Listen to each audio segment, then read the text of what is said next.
वैष्णवी हगवणे प्रकरणामध्ये तिची केस आहे ती सीआयडी कडे द्यावी अशी मागणी होती। वैष्णवी हगवणेच्या घरी मी भेट दिली, तिच्या आई वडिलांना भेटले आणि तिच्यावर जी वेळ आली ती कोणत्याही मुलीवर या महाराष्ट्रात या देशात येऊ नये हीच माझी इच्छा आहे।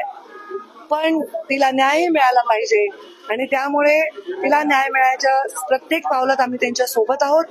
ही जर चौकशी कुठे द्यावी, कोणाकडे द्यावी हा सर्वार्थाने निर्णय गृह मंत्रालय योग्य विचारांती घेणारच आहे, पण तिला न्याय मिळेल याच्यात कुठलाही संदेह आमच्या मनात नाही। अनेक महिला समोर येत आहेत की महिला आयोगाकडे तक्रार केली, दखल घेतली गेली नाही, पोलीस दखल घेतली जात नाहीये। महिला आयोगावर सक्षम युक्ती हवा असं वाटत नाही का?